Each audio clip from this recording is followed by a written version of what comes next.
Will come to order. The gentlelady from the great state of California is recognized for 5 minutes. Thank you, Mr. Chair. I previously asked in this committee why the DOJ took down the NIJ's journal dedicated to domestic radicalization, violent extremism, and terrorism.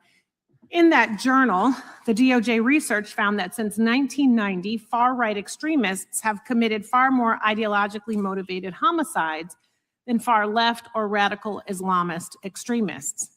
And in spite of those facts, we held 2 hearings in this committee committed to Islamophobia, and not a week later, yet another act of deadly violence from the right occurred at a mosque in my home state. So before I begin, I'd like to respectfully ask our chairman, Mr. Chairman, will you commit to holding a hearing on the white nationalists who violently shot at the mosque this week in San Diego? We will take that under consideration. We have a number of hearings scheduled and markup scheduled coming up here in the next week. We're looking to do something on Act Blue. We're looking to get the CEO of Mr. Southern Chairman, Poverty I'm Law going Center to reclaim my time. But he wouldn't agree to come yet. So reclaim my time from you and hope that that long thing turns into a yes. But now I would like to talk about an organization which is and has been historically dedicated to stopping violence, the Southern Poverty Law Center, whose informant program has helped stop real acts of violence in this country. SPLC shared intelligence gathered from informants directly with law enforcement agencies, including the FBI and DOJ. That information helped stop a neo-Nazi from obtaining a security clearance and helped thwart a planned terrorist attack targeting a synagogue and an LGBTQ bar in Las Vegas. So, Mr. Tyler, if an organization helps stop a bomb attack, is that good or bad? Well, of course it's good. Okay, thank you. No, because I don't have a lot of time. Mr. Tyler, do you believe that law enforcement should ignore credible intelligence about violent extremist threats? Yes or no? Okay, thank you. And the witness's name is Mr. O'Neill. Oh, I apologize. Thank you. Because from where I sit, those answers sound like public safety work. Yet Republicans applauded when Kash Patel severed the FBI's information sharing relationship with SPLC. And I cannot find a single instance where SPLC's cooperation with law enforcement made Americans less safe. Maybe the real issue is simply SPLC has been effective at exposing white supremacist and extremist organizations for decades, organizations that Republicans either condone or deny exist at all. SPLC was founded during the Civil Rights Movement to fight racial terror and organized hate in the South, and for over 50 years, it has sued violent white supremacist organizations, monitored extremist groups, protected voting rights, and defended vulnerable communities. SPLC bankrupted factions of the KKK and fought racial intimidation campaigns. And recently they exposed abusive living conditions in juvenile detention centers and filed suit against school districts that failed to provide individualized services and reasonable accommodations for disabled students. How is that bad? And let's talk about transparency for a moment. Republicans are accusing SPLC of wrongdoing because it did not publicly disclose donor-by-donor payout maps tied to confidential informants. But nonprofits do not operate that way. Are Turning Point USA or Moms for Liberty publishing donor-by-donor payout audits? Because I can't seem to find them. And somehow Republicans want a completely different standard applied here. And the hypocrisy becomes even more obvious when you look at Acting Attorney General Todd Blanche. Mr. Blanche publicly attacked SPLC over its confidential informant program while refusing to rule out taxpayer-funded payouts to January 6 rioters, including individuals convicted of assaulting police officers. So why is secrecy suddenly unacceptable when a civil rights organization uses confidential informants to stop violent extremism, but perfectly acceptable when this administration creates a $1.8 billion taxpayer-funded white reparations slush fund? Why are Republicans attacking SPLC while refusing to provide transparency about who could receive taxpayer-funded payouts tied to January 6th insurrectionists? This hearing has nothing to do with oversight and nothing to do with public safety. It is about intimidating organizations that challenge white supremacy, defend civil rights, and refuse to bend the knee to this administration. And Mr. Chair, as you know me, I have some You see, there we go, my the friend. gentlelady is recognized for unanimous consent request. Thank you. The first one is the acting attorney general is facing bipartisan criticism about the DOJ's so-called anti-weaponization fund, 51926 Politico. I ask unanimous consent. Without objection. What we know about the San Diego mosque shooting victims, suspects, possible motive, and more. Without objection. Multiple Republicans in Congress post openly anti-Muslim statements. Without objection. The second wave, return of the militias. Without objection. Pentagon tightens ban on supremacist activity after years of denying problem. Without objection. SPLC DOJ lawsuit, a wake-up call to end Mississippi's school-to-prison pipeline. Without objection. SPLC report reveals the high price of Florida's incarceration of Black children. Without objection. Fifth Circuit rules against unlawful debt collections targeting Hurricane Katrina survivors. Without objection. SPLC report, overcoming the unprecedented Southern voters' battle against voter suppression, intimidation, and a virus. Without objection.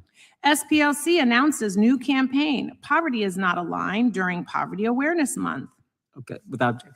How the threat of political violence is transforming America.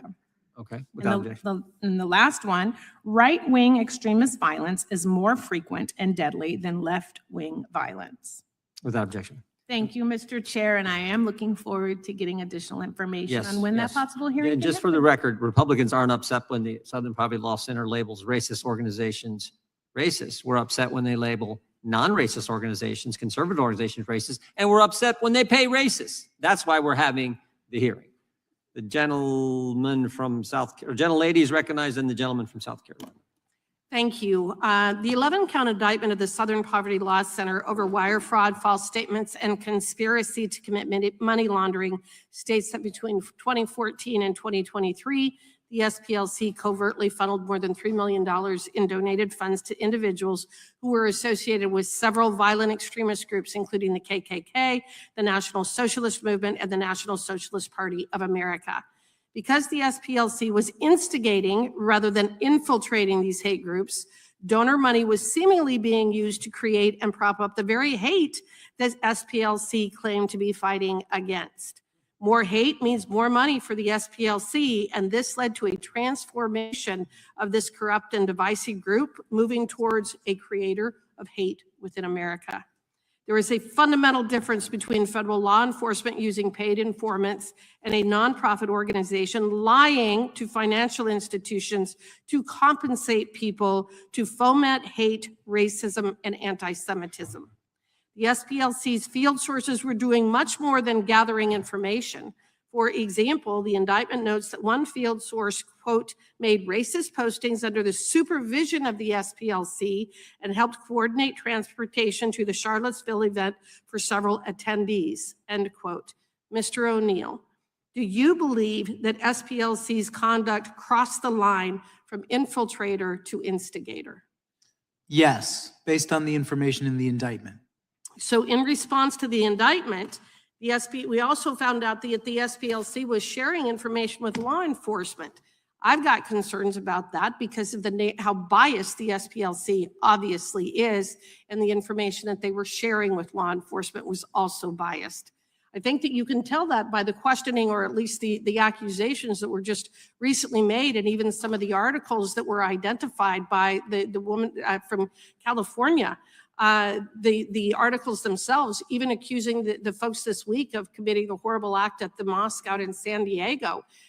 Their own writings defy and disagree with what she was alleging over there. Individuals on the right and left have long recognized that the SPLC is no longer the group that it was founded to be.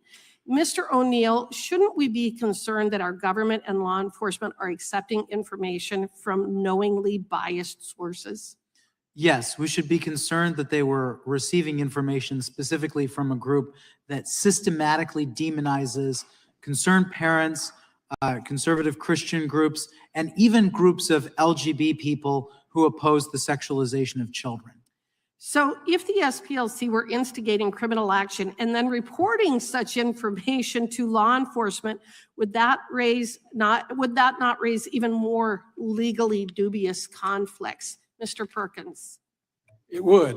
SPLC was it was like they were hiring an arsonist to create a fire. Then they were calling the fire department and ratting out the arsonist that they hired.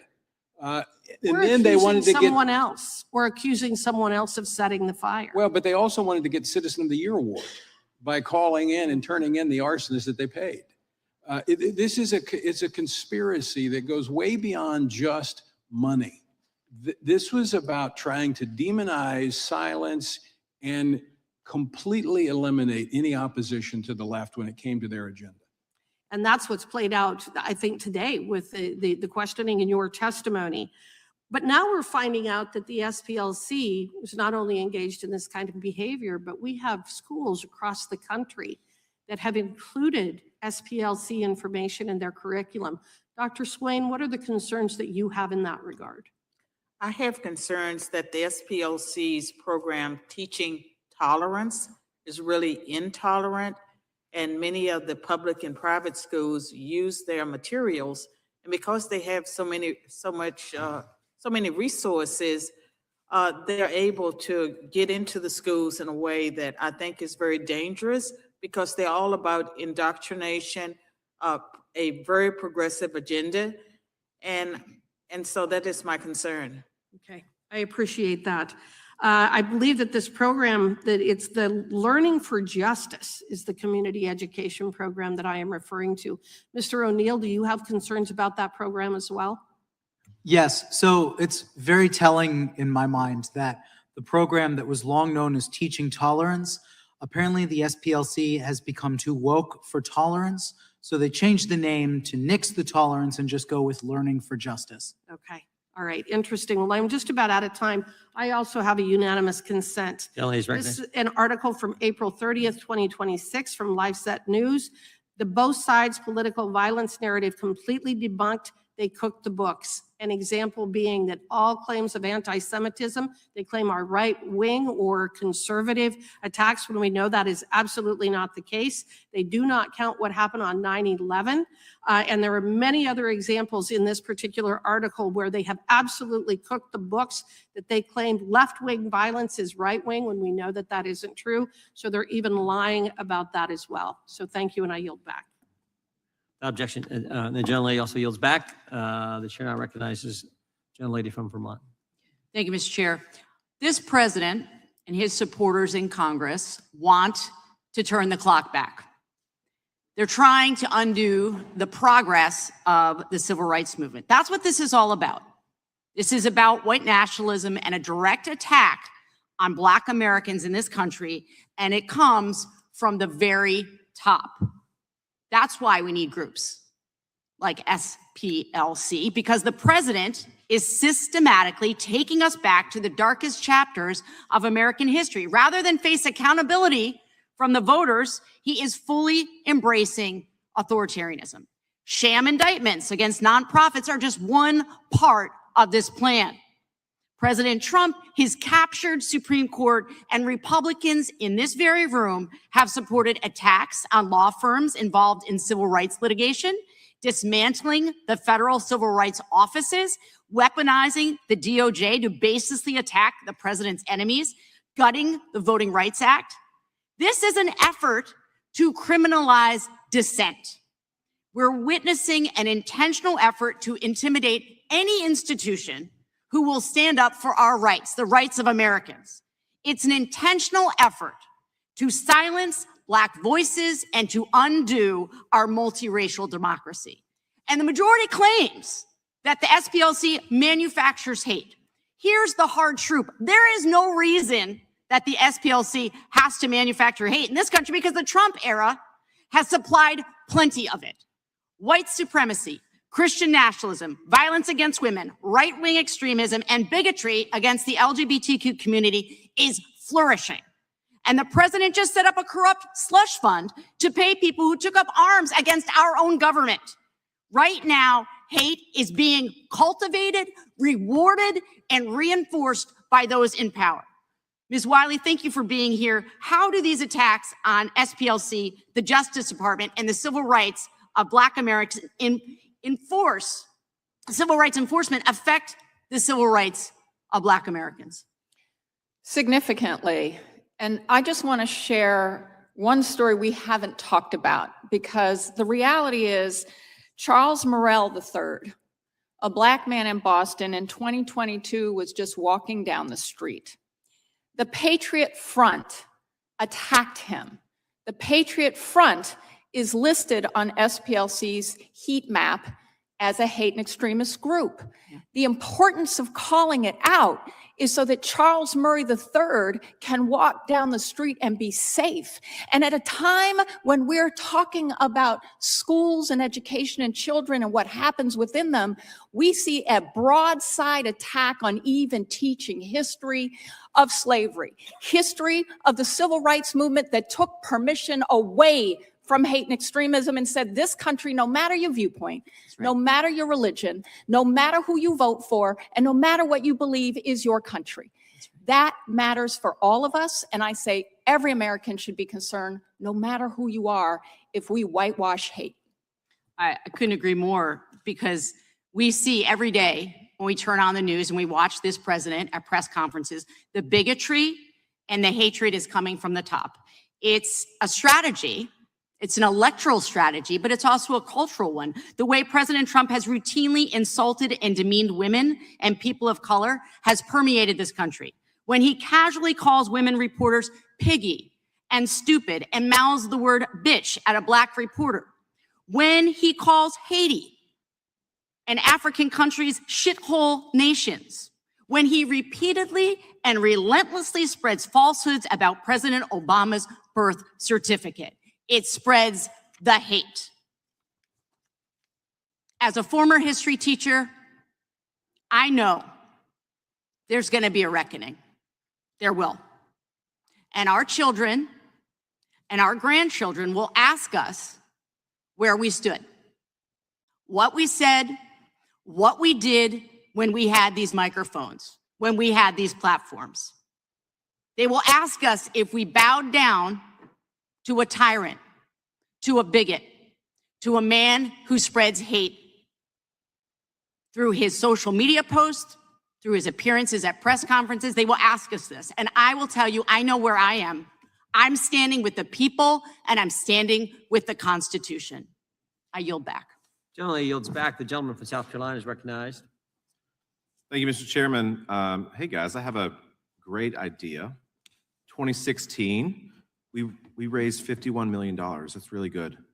But I think we can do better, right? I think we can do just a little bit better if we just invest in the same thing that we're perpetuating, or if we perpetuate the same thing that we're fighting against. So let's take, Mr. O'Neill, $3 million. Does that sound about right? If we take that little bit of money and send it to informants in white nationalist groups, I think we can I think we can double our money. Does that sound like a good business model? Deal for you. I think it's only 270 to that particular Charlottesville informant. Right. So I think that's a good investment, don't you? I think if a year from now, $270,000, and a then year from now in 2017, I think we'll see the fruits of our labor. Is that kind of what happened? according to the indictment, and I do need to preface according to the indictment because I haven't seen the underlying evidence, and of course this will work out in court. But according to the indictment, that's exactly what happened. So we take this organization, the Southern Poverty Law Center, that has had, I'd say, tremendous success decades ago in eliminating racism in our country, in fixing laws, and seeing really a societal change in the way that we approach race and the way that we deal with race. And they were doing pretty good in 2016 and even before. But isn't that just crazy? I mean, Ms. Hageman talked about this a second ago, but we're perpetuating the problem and funding the problem that we're eliminating, right? I mean, this is a division for dollars racket. Is that a fair characterization, at least according to the indictment? Well, and that's why I wrote this book in 2020, years before the indictment, because I saw it when they put good people like Tony Perkins' organization, Family Research Council, on the hate map. I've been screaming from the rooftops about this for years. So when the indictment comes out, I say, yeah, that makes a lot of sense to me. And I want to set a few, if you don't mind, I want to set a few things straight. The Southern Poverty Law Center wasn't founded until 1971. A lot of people in this room have been saying that it's a civil rights organization started in the middle of the civil rights movement. It was started toward the end of it. They were almost ambulance chasing. I mean, and forgive me on this, but when they sued the Klan, their own lawyers said that suing the Klan was like shooting fish in a barrel. And their own lawyers quit because they said Morris Dees was so focused on suing the Klan to make money by going to donors because he knew donors cared about this, that they were drifting away from their original mission, which, by the way, wasn't fighting white supremacy, but was representing poor people in the South with legal representation, which is a noble mission. And I pray to God that they turn every effort that they have demonizing conservatives toward that effort, because that effort is noble. And by the way, groups on the hate map, good conservative groups that provide legal representation to people who can't afford it, are demonized by the SPLC for doing exactly what the SPLC So was founded. Mr. Perkins, real quick, if the SPLC puts on their hate map, neo-Nazi group, that's kind of their mission, right? There's no objection to that, probably not. The transparency, I think, actually helps to eliminate groups like that. Would you agree? Yes. So you're on the same list as a neo-Nazi group, and that's not really a fair characterization, is it? No. They And need Moms this- for Liberty too. I mean, their only crime, I think, is being involved in their child's education, right? right, being moms. Being moms. So what they That's need. apparently a white supremacist thing, right? Like, I don't understand this logic, but we are taking an entity and using an idea that we're going to go grow our influence. In the Biden administration, in government, they're going to meet with us on a quarterly basis. We're going to go after people. It became, I think, and maybe this is fair to characterize, but the SPLC went from maybe an altruistic entity at its inception, on a good day, to really a racket of let's go grow our influence, let's balloon our fundraising. I mean, what's their foundation right now? $700 million?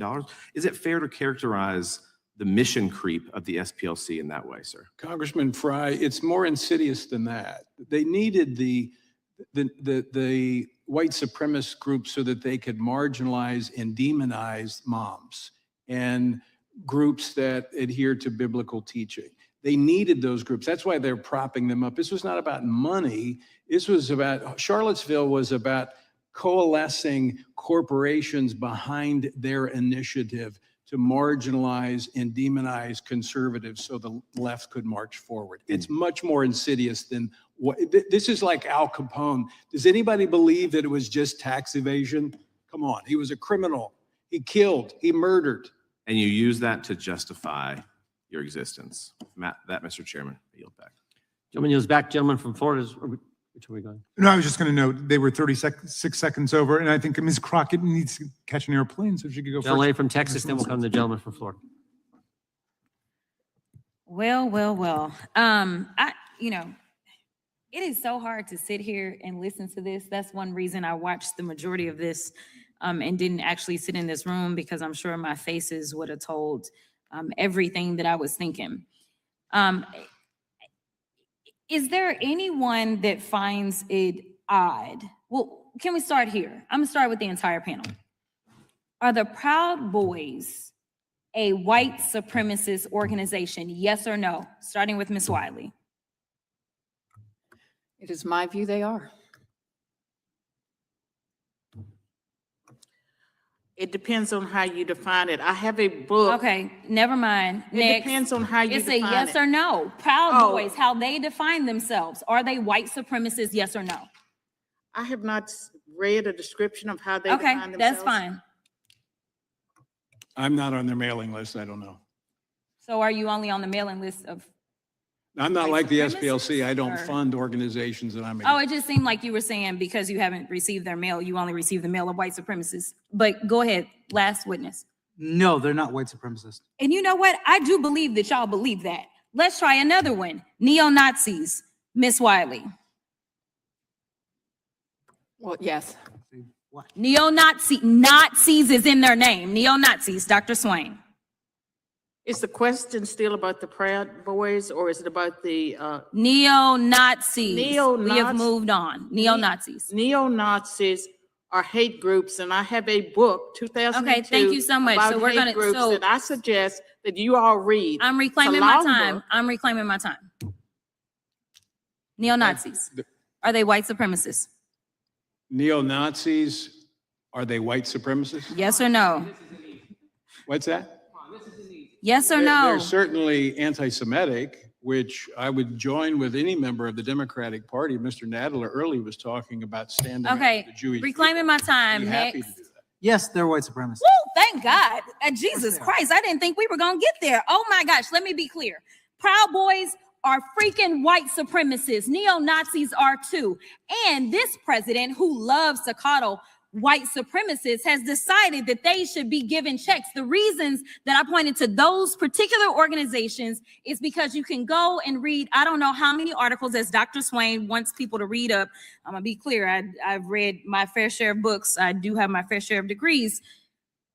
It is clear that neo-Nazis as well as Proud Boys joined in on January 6th. Yet this slush fund that they keep talking about is specifically to give them money. So how dare this majority sit here and try to lecture this organization about money? Now, we're not talking about tax-paying dollars as we are in that slush fund.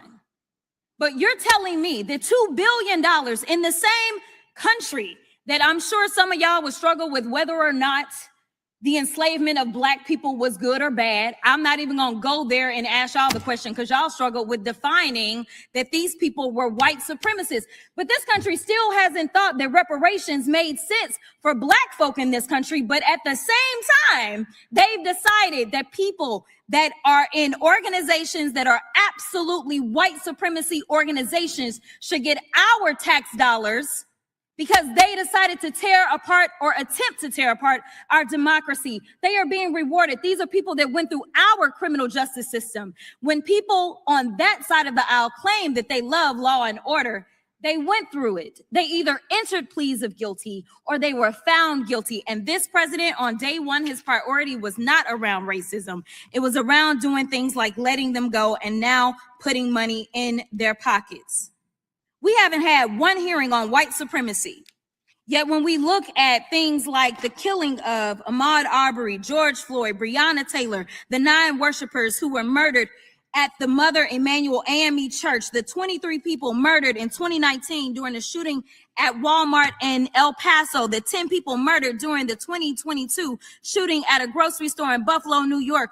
All of these were murdered by white supremacists who are empowered by the Republican Party's racist rhetoric and policies. This is the same party that wants to drag us back to the Jim Crow era. Some say that there aren't poll taxes, and I guess it's because they're not listing the amount of money. But when you tell somebody that they've got to go and pay for something, say, like a passport that costs over $100 in order to be able to vote, that looks like a poll tax to me. Some of y'all need to read up on your history books, the very same ones that the Republicans have decided that people should not hear about because you don't want real history taught in our schools because you're afraid that it's going to hurt people's feelings to know that their ancestors were so savage that they would enslave Black folk. You don't want them to understand why the 14th Amendment mattered then and it matters today. You don't want them to understand that when they draw these racist lines and tell Black folk that they shouldn't have representation in this country, that it is against the Constitution. Time of the You want them to gentlelady. be ignorant so that Time they of can the- sit up here and be The your time of the token for gentlelady your has mission. expired. Well, you can't yield because you've done run out of time. But it looks like the ranking member wants to make a unanimous consent request. Mr. Chairman, thank you. Walmart gunman attacked El Paso because that's what his president was telling him his defense attorney says. I'd like to introduce that for the record. Without objection. Democrats talked about a slush fund. I would just point out, was it a slush fund when Peter Strzok got $1.2 million from the Garland Justice Department?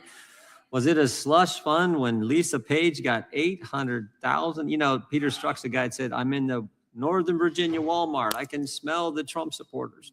And the Biden Justice Department gave him $1.2 million. Gentleman from North Carolina is recognized. Thank you, Mr. Chairman. Ms. Wiley, I want to talk to you about the Charles Morrell case that you mentioned earlier. You said it happened where? Boston, In Boston? Massachusetts. Yes, sir. And he was attacked by whom? The Patriot Front. The Patriot Front. The SPLC did not give the Patriot Front any money. Is that correct? I don't know. You don't know? No. And how was he attacked? And pardon me, I'm just not familiar with this case. The Patriot Front was, had a march that they were engaged in without a permit, and he was attacked on the street. Was he killed or just assaulted or? I don't know that it matters if we're talking about a hate crime, which is what we're talking about. I'm just trying to get the details, ma'am, and I'm leading up to this. Would you be willing to condemn the local leaders' efforts to defund the police? Because I agree with you. We should have safe streets. I'm sorry, I'm not quite. Will you condemn Boston's local leaders from trying to defund the police? They did that in their recent budget proposal. I don't live in Boston. What I will say is this was a You think that hate defunding crime, the police and- helps or and hurts public safety? The question I think that I was asked to come speak to was the rise of hate Right. and the critical importance of us addressing and protecting civil rights. Well, you said And there's a earlier that you Ku Klux respect Klan- Mr. Murrell's right to a free street. So I'm asking you, will you condemn the local leaders' efforts to defund the police? I will not make any comment about Okay. local decisions. What in Boston. about Mayor Wu's policy of offering sanctuary to people here illegally, regardless of their criminal history? Will you condemn that? No, So it seems like your qualification on public safety is very limited, correct? no, I'm Yeah, I just think it here- is. I think it I'm just is. here on a In hate regards, crime. well, let's talk about the hate crimes. In terms of the neo-Nazis, I actually agree with just about every word that Jerry Nadler said. I'm working on a bill to promote safe places of worship, increase penalties for attacks on worshipers. And neo-Nazism is certainly on the rise. You would agree with that? I would. Anti-Semitism, attacks against Jews, Christians, members of other faiths, it's on the rise. It is. Do you know why it's on the rise? Well, I think that's why we've been so concerned about the cuts to grants and programs that are helping us understand the rise and exactly why we have young men like we saw in San Diego Yep. murder 3 men at a mosque. Are you And concerned at while all? we're concerned about the attacks on the Southern Poverty Law Center, which is also seeking to I help us agree. better understand. Do and you find it at prevent- all problematic that one of the leading candidates for United States Senate proudly commissioned and displayed a Nazi tattoo on his chest for almost 20 years? Does that concern you? I don't know who you're referring to. I would only say that anti-Semitism, neo-Nazism, hate always concerns me. Would you condemn that in that candidate? And He's a United States Senate candidate who proudly wore a Nazi tattoo right on his chest. Well, certainly I don't agree with any support of neo-Nazism. Now, I'm detecting a little bit of, it seems like viewpoint and partisan bias from the SPLC. Mr. Perkins, I want to talk to you a little bit about this. Do you know why there is such fervent resistance, or I would say fervent hatred for traditional viewpoints, for Christians, for people like yourself? I do, because we have a fixed view of marriage, of human sexuality, and that stands in the way of the left's ideological push to transgender our children and to redefine marriage. And so in order to shut us up, knock us off the media, defund us, they have to label us Right. alongside of these racist groups. Right. Ms. Wiley, do you think that biblical values are extreme? I don't even understand the question, sir. I'm Very sorry. simple. Do you believe that biblical values are extreme? I believe that people have the right Sure. to have their beliefs, including their interpretations of religion, whatever their religion is. Is Mr. Perkins' belief in traditional biblical values what brought him to the forefront of the SPLC's hate group map? I can't speak for the SPLC's You are today. decision. I am here to speak about hate and bias. And Do you what I think am that here to belief say in biblical is values promotes hate and bias? that is way too broad a question to Well, I'm answer. asking What I'm very clear on is that we have a constitution that Sure. protects First Amendment rights, including freedom of religion. We support that as a civil rights community that includes almost every faith and, Yep. and an interfaith alliance. Well, I know, let me frankly- just stop you there. I know Dr. Swain well. She's a scholar. She's independent. She's very well thought out. Why was she listed as someone to be concerned about? I'm here because we're talking about hate. I do not engage in the Is she a hateful person? designations. I don't know her. You're on behalf of the SPLC. I'm on behalf of civil rights, the Leadership Conference. Is she on Civil and anti-civil Human rights? I don't know her. Well, I'm over my time, Mr. Chairman. Mr. Chairman, could we just clarify Ms. Wiley's organizational identification? I think there's some confusion here. I am the president and CEO of the Leadership Conference on Civil and Human Rights, which is the nation's oldest and largest civil rights coalition of almost 250 national organizations. Gentleman from Florida is recognized. Thank you, Mr. Chairman. I want to go back really quick to the questioning by Ms. Crockett, just because I thought it was actually an easy line of questioning, and I want to give everyone an opportunity just to clarify. Ms. Swan, the neo-Nazis are a supremacist group, right? I know you talked about your book, but May I neo-Nazis are a supremacist group. May I define a white supremacist? Because I did a Cambridge University Press book, Okay. and You when keep- I you did keep- my research, you're white doing- I know, but Ms. Swan, supremacists- I got to be honest, you're doing what the university professors did with Elise Stefanik, No, I'm talking about, well, what's the definition of this and what's No, it? I'm giving you a definition but because neo- you all don't have one. No, the neo-Nazis are a supremacist group. They believe they're supreme, right? That's why they wanted to put people in camps that they believed were not pure. Neo-Nazis are a supremacist group, right? I mean, this is not a trick question, Ms. Swan. I'm not trying to trip you up in the fact that I you're. would like to define a white supremacist, and when I did my research, it was white people who believed that because of their race, they were superior to other groups. But the left redefined white supremacists so that it could include any white person in this Okay, room, Ms. Swan, hold including you on. all. That's a wonderful speech and a filibuster. No, it's true. Are neo-Nazis supremacists? It depends on which ones. They're No, individuals. I didn't Some of ask them- you. I didn't ask you which ones. Some of them are plain old neo-Nazi. Miss Swan, listen. I'm not reading your book. If you literally can't answer this question, are neo-Nazis supremacists? They're individuals. Some are, and some may be just plain old anti-Semites. No. Neo-Nazis are anti-Semites. Okay, we're going to agree there. Right, okay. But they're also supremacists, Miss Swan. Okay, if you agree. No. You don't have to take my word for it, right? Like they are.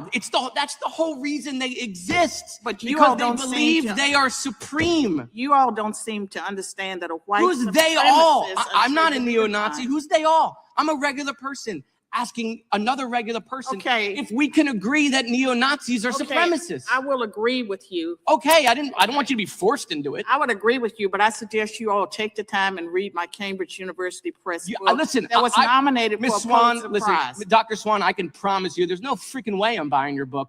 When it took 2 minutes for you to look at me and had to convince you that neo-Nazi, listen, Because I don't like the talking points. The leftist. this is not a talking point. This is 100 years of history. Watch this. I'm going to show you how easy it is.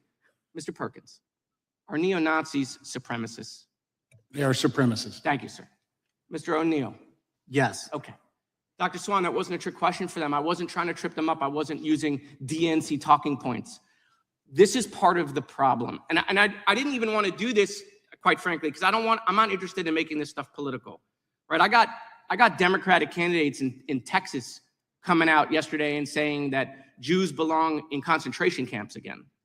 Okay. It's terrible. Like we're in real bad I times. agree.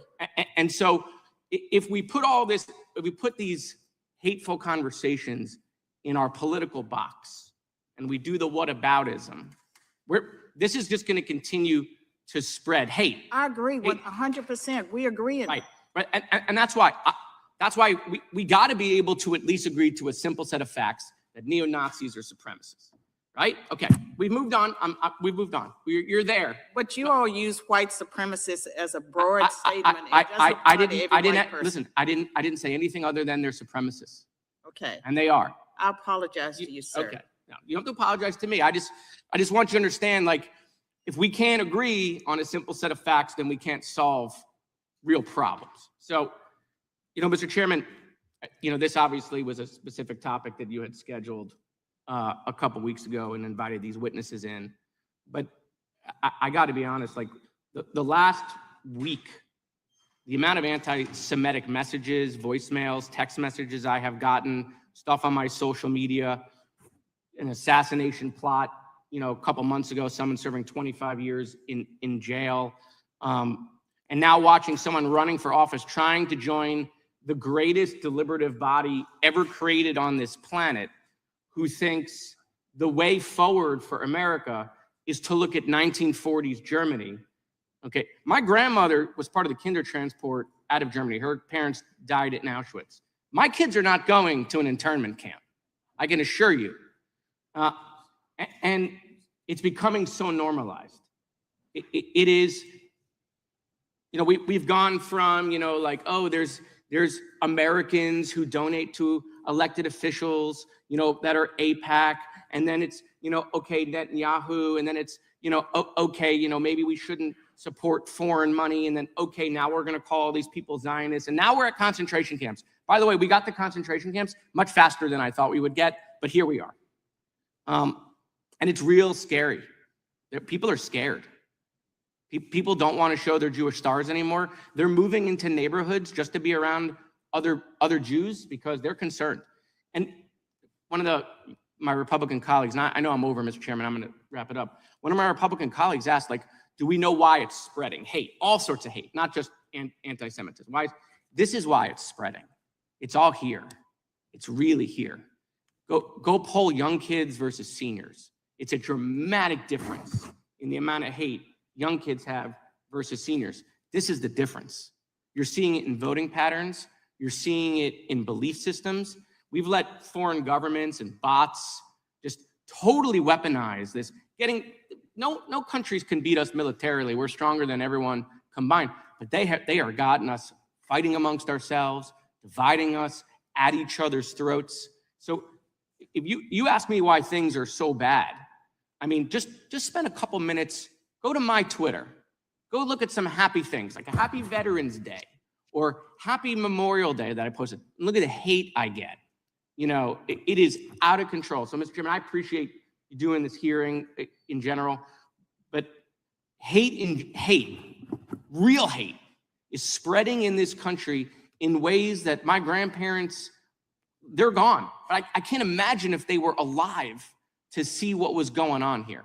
And I yield back. Thank you for the extra time, Mr. Chairman. Well, I appreciate what the gentleman said. And one of the things I have personally made a commitment to do is keep it out of our party, the party I belong to. And I know you are doing unbelievable amount of work trying to keep it out of your party. The once great party of FDR and JFK, we're seeing things there that are just not healthy for this great nation.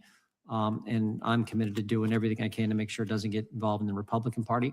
And I appreciate your words because it is scary, very scary. The gentleman from Missouri is recognized. Thank you, Mr. Chairman. Yes, Mr. Chairman, I have to say I agree with a lot of what my colleague, Mr. Moskowitz, just said. And I think it is a lot of the hatred and division is driven by social media, by this, especially since COVID. And I believe our foreign adversaries in many times are intervening, and I believe the algorithms are driving our young people particularly into more and more extreme views, and that's sowing social division, and that is not good for anyone other than our foreign adversaries.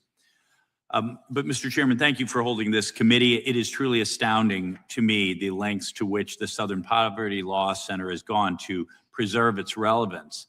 And I think it's telling that at this, our second hearing about the Southern Poverty Law Center, my Democrat colleagues have not called someone from SPLC to defend themselves. In fact, the previous Democrat witness, very similar to the witness today, just over and over again, well, I don't speak for the SPLC. Well, why are you here then? Look, an organization that was ostensibly committed to advancing civil rights should strive to make its own intervention less necessary by encouraging productive dialogue and fostering equal treatment under the law, rather than continually framing disagreements through the lens of racial animosity.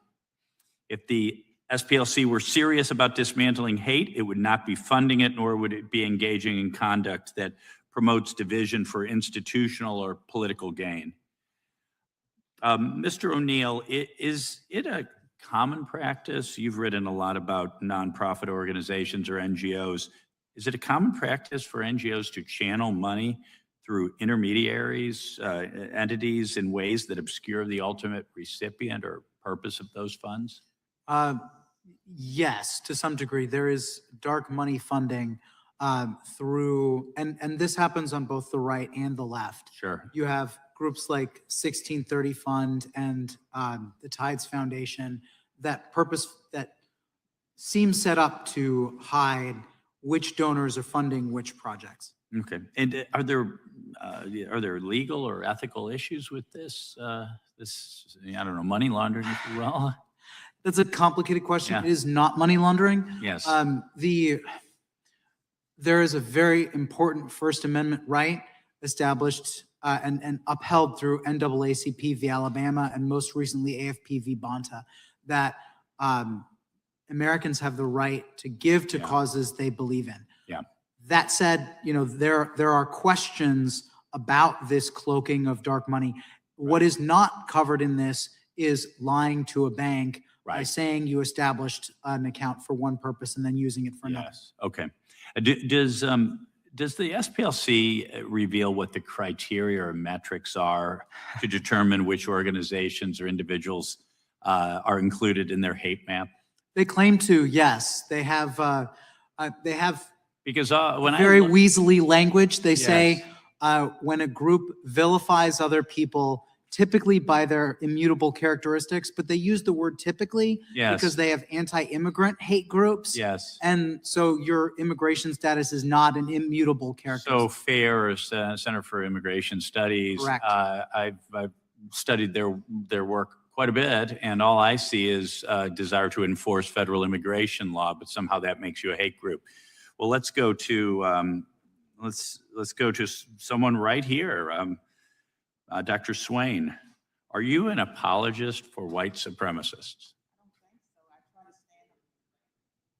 I don't think so. I try to stand up for all Americans. I believe in the Civil Rights Act and the Equal Protection Clause of the 14th Amendment. It applies to all races. And in America, we should not be discriminating for or against any group. So you have a dream that someday your young children would be judged not by the color of their skin, but by the quality of their character. Yes. I don't know. I think if someone says something like that, they would be labeled a hate group by the SPLC, maybe. Probably. Probably. I think you said it very, very well, Dr. Swain, that rather than monitoring hate groups, the Southern Poverty Law Center has become one. And that was 2009. And I had been a Democrat all of my life. And so, well, at that time, I was about ready to make a transition, but So that was my 2009. Yes, In the last 2009. 17 years, has anything changed your mind about SPLC? I was ahead of my time. Thank you. Thank you, Mr. Chairman. I yield back. Yields back, gentleman from New York. Oh, okay, sure. We'll go to the gentleman from Wisconsin. Thank you, Chairman. Mr. O'Neill, I wanted to talk a little bit about this, the hate map concept, but isn't it true Southern Poverty Law Center began as a public interest law firm? Correct. Yeah. And it actually, as a member of the state legislature, we had some issues in which Southern Poverty Law Center had weighed in on. So I was familiar with the group before this latest set of issues made us kind of more aware of what's going on internally. But when did the organization start to kind of stray from that original mission or that original course? So it's straight from that course in at least two ways and two time periods. The first was in the 1980s when the lawyers all quit because they said that Morris Dees took the organization in a direction of fighting the Klan instead of representing poor people in the South. And then the more recent time was really starting in the late 1990s, but ramping up by 1,000% in 2010 when they had their hate map and they started going after conservative organizations. So let's talk about the hate map. So first of all, can you explain the hate map? Yes, this is a map. The SPLC is best known for suing Klan groups into bankruptcy. And so they had a program called Klan Watch. They expanded it to Hate Watch because they ran out of grand dragons to slay. And not to say that white supremacy doesn't exist anymore in America. There are some isolated groups, but by and large, not enough to justify the sort of money that the SPLC gets. And they have this map that's supposed to, and in their words, they say it reveals the infrastructure upholding white supremacy in America today. And this map now includes social conservative organizations like the Family Research Council, Moms for Liberty. It includes now Turning Point USA, PragerU. It includes Alliance Defending Freedom. It includes the Center for Immigration Studies, the Federation for American Immigration. I mean, I could just go down the list. And it also includes a group of LGBT people who oppose sexualized lessons for children in schools. So And they call that group an anti-LGBTQ hate group. So is it too far to say there's no left-wing groups on the hate map? There are a few left-leaning groups on the hate map, but nowhere near, like, the overall bias is very clear against the right. They don't have Antifa. They don't have Jane's Revenge. They do have the new Black Panther Party, I believe, which they always reference when they're asked this question. But by and large, the hate map is solely, well, not solely, but by and large targeted on conservative organizations. Very good, thank you. Mr. Perkins, do you think the Southern Poverty Law Center is intentionally trying to draw a distinction between you and these kind of legitimate hate groups? Do you think they're trying to maybe They're trying to mold conflate. them? Yeah. They okay. use those organizations to marginalize and demean legitimate conservative Christian organizations. Do you think they're purposely diverting money from your organization and reducing your operations, or do you think that's a target? That was a part of their broader conspiracy with financial platforms and banks to debank us and other organizations to keep us from being able to get funds from donor advised funds. Yes. So they're trying to bankrupt conservative groups. Can I ask you further, did they have any success in that adventure? Yes, that they did. launched? Okay, okay. The last thing I would say is, you have relationship with, if there is, with corporate donations? Is there any linkage between kind of what they were doing to suppress further corporate donations to their organization or to you? Either way. I think most of the work was with corporations that had platforms or financial corporations that, like PayPal, that would facilitate funding to conservative groups. Most corporations were not giving to conservative groups directly, so they were intermediates. They were the vehicles through which people would donate to conservative organizations. Yeah, That's so what- it wasn't about the ideology of the corporation. It was more about how they facilitated the actual movement of funds. Well, I would say some of them willingly went along. Others were pressured by the SPLC using their government connections. And I think some in the tech world have suggested that there were threats about regulators, like in the banking industry. Yeah. So I think they use threats and bullying tactics. Thank you very much. Chairman, I'll yield back. Gentleman yields back. Gentleman from Pennsylvania is recognized. Yes, I seek unanimous consent to introduce an article from May 8th, 2026, from The Intercept, which is entitled "Big Finance Might Be Dooming the SPLC Even Before Its Day in Court," describing how some of these larger financial institutions have been blocking donor-advised fund donations to the SPLC. Object. Thank you. Gentleman from New York is recognized. Thank you, Mr. Chairman. So the hate map, you don't like it. I get it. But the SPLC is not a government organization. And we have the First Amendment. So they're free to put what they want. And you, all of you, are free to speak out against it and to explain why they're wrong. But as I think of my Republican colleagues, we believe in the First Amendment, except, I guess, when it's critical of far-right groups or conservative groups who support these Republicans. But you are not free to use the government to criminally indict an organization based on a completely bogus charge. And I want to dig into this indictment. On April 21st, hours after Acting Attorney General Todd Blanche and the FBI Director Kash Patel announced this indictment, Mr. Blanche went on Fox and said this. No information that we have that suggests that the money that they were paying to these informants and these members of these organizations, they then turned around and shared what they learned with law enforcement. To the contrary, or else we would have known from their own words that they had given this money to these guys, and we didn't know it. So they had no idea that the SPLC was using informants and providing information to the government. 5 days later, Mr. Blanche was forced to acknowledge that that was a false statement. In fact, it was in a document filed by the Department of Justice where he said it is true, he went on TV and said it is true that over the years they have selectively shared information with law enforcement. That's well documented and no dispute, but they aren't charged with any of that conduct. What the hell does that mean, they aren't charged with any of that conduct? The entire premise of this fraud scheme is that SPLC was actually using the money given by the donors to support the hate groups, not to dismantle them as they represented. So any knowledge by the government that the SPLC shared information with them to dismantle these groups completely undermines and defeats the fraud claim. But there's plenty of evidence that the FBI knew that the information provided to them by the SPLC to help the FBI dismantle these groups came from informants.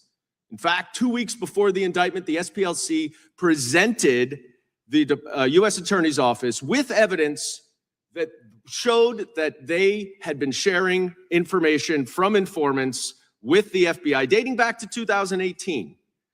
And even Blanche's statement that none of the information shared with the FBI was charged in the indictment is false. It doesn't matter because that's not what the fraud claim is, but it is false because the Charlottesville Unite the Right movement is specifically mentioned in the indictment.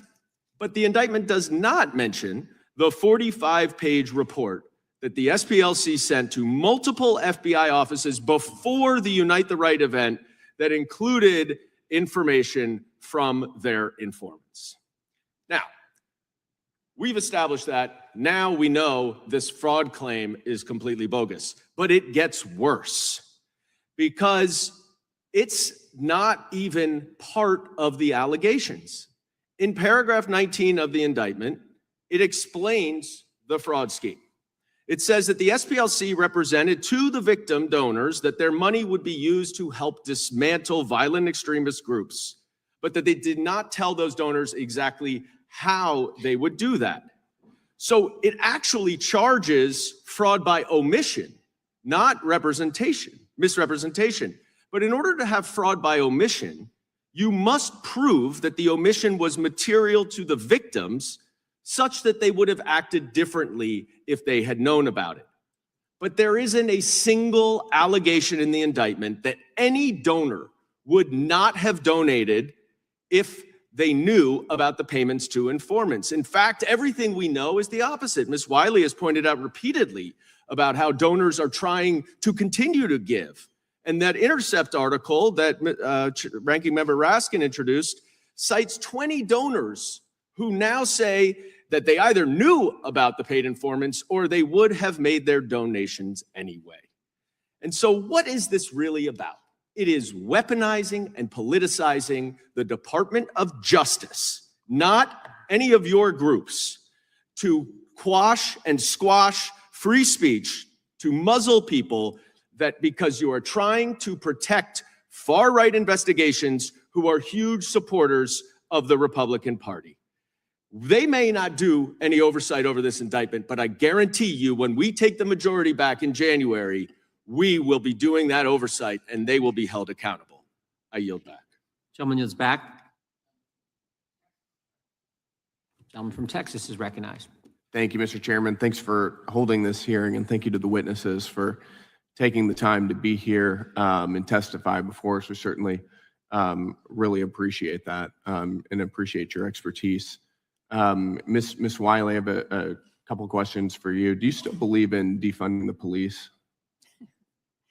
I believe in public safety, and that means driving dollars to where we're most likely to prevent crimes from happening and ensure that we have responsive law enforcement that doesn't violate people's rights and it prevents crime. Does that mean driving dollars away from law enforcement? It means making sure we're driving dollars to the things that support public safety, and that's a possibly away from variety of things. So possibly away from law enforcement. Well, I think we have law enforcement. We have talked about the need for law enforcement, particularly when we're fighting hate and bias crimes, which I agree. We have more certainly than doubled in do this need law country since enforcement. 2015. Law enforcement's So I think very important. During your mayoral race a few years ago, you said, quote, "I'm going to take $1 billion from New York City Police Department." Do you still think that's a good idea? Well, I'm here to talk about hate crimes, not my run just asking for if that's- city. if- I'm I asking from a stand by my public's- run for mayor, and I appreciate stand the by that statement. opportunity You to also try to stated- drive dollars You also to stated public you have to safety. cut the police budget and change what we mean by policing. Do you still stand by that statement as well? I stand by the need to invest in community safety, to ensure that by we have a defunding the vibrant police. civil rights community that is able to participate in I just want to keeping be our clear. community You safe believe in from hate and investing in bias. community safety by defunding the police? I am here to say that I'm really grateful we have the Southern Poverty Law Center because it is doing work, including with law And you think that you enforcement, think defunding the police prevent makes our community hate and safer? bias Okay, crimes. I've got another question for you. What is a black job? You'd have to ask Donald Trump. I'm not sure what that means. I'm referring to a statement that you made a year ago on your LinkedIn. "I was so honored and proud to be a New York State delegate for our next president, with Vice President Kamala Harris ascending to her black job."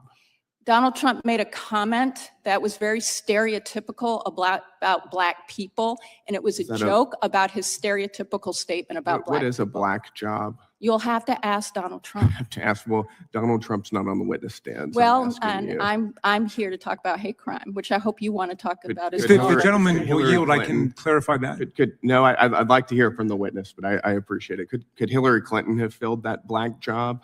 What you call You'd a have black to job? ask Donald Trump. Okay, thank you. I appreciate it. Dr. Swain, got a couple questions for you. And thank you again for being here. In your book, The New White Nationalism, which is excellent, you wrote that in 2002, there were approximately 2,000 KKK members in the entire nation. Sounds like you believe a large portion of them were paid informants. Do you think that the SPLC was involved back in 2002? If you can turn the mic on, please. There was a scholar named Larry Wilcox Mhm. that I referenced, and he did research, and he was very critical of the Southern Poverty Law Center. And he said at one point that there were more paid informants than actually KKK members. And I would concede that the Southern Poverty Law Center was very successful as far as bankrupting the neo-Nazis and the KKK. So I would concede that, but I will also argue that as early as 2009, when I wrote the article that triggered the Southern Poverty Law Center, at that time, the new Black Panther Party was patrolling the polls, I think in Philadelphia, and they were intimidating white people, and they had sticks in their hands, and the Southern Poverty Law Center had not labeled them as a hate group. And so in the blog, where I ended with, instead of monitoring hate groups, the Southern Poverty Law Center has become one. Instead of labeling or listing the new Black Panther Party, what they did, they went after Lou Dobbs and they went after the Center for Immigration Studies and anyone who questioned liberal immigration policies. Mhm. And we've got about 15, 20 seconds left.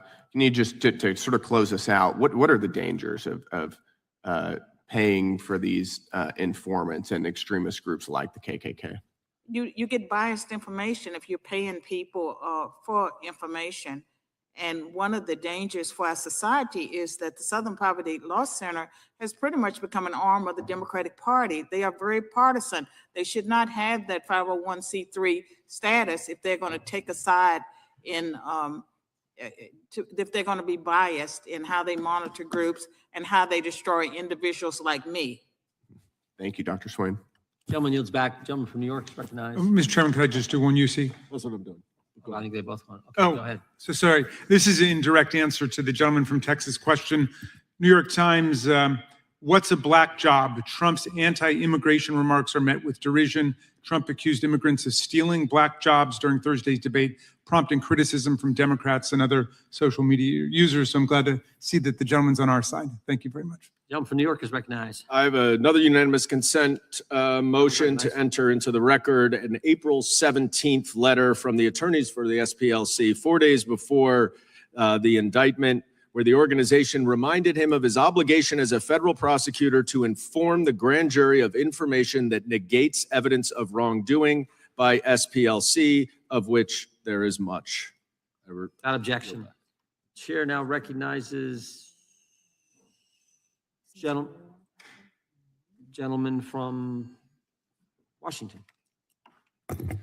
Well, thank you, Mr. Chair, and our distinguished panelists. I don't know what happened to the Southern Poverty Law Center.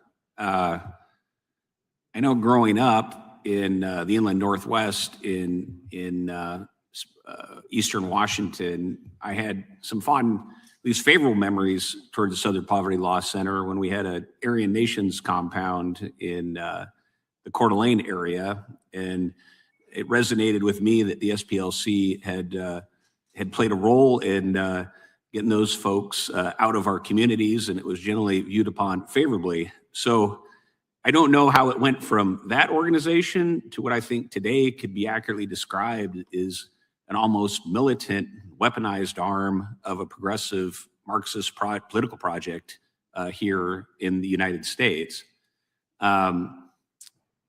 So I guess, Mr. O'Neill, I'm sure you're familiar with the phrase "jump the shark" and Happy Days when Fonzie jumped over the shark, and certainly the show went downhill from there.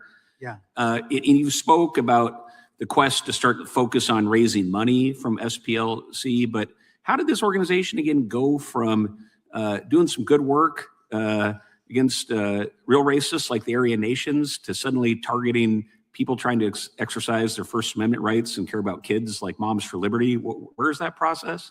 Yeah, the answer to that question is long and complicated, and that's what my book was trying to do. But so first, there was Morstees, who was a consummate fundraiser, and he decided to take the SPLC in that suing the Klan direction. And the lawyers said it was like shooting fish in a barrel.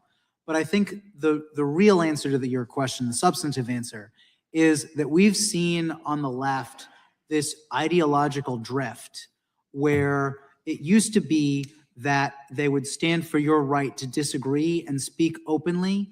And now it is as though if you disagree with anything that the left says, you must be a vile racist hater. Like this has always been a little bit of the rhetoric, but it got supercharged after 2020.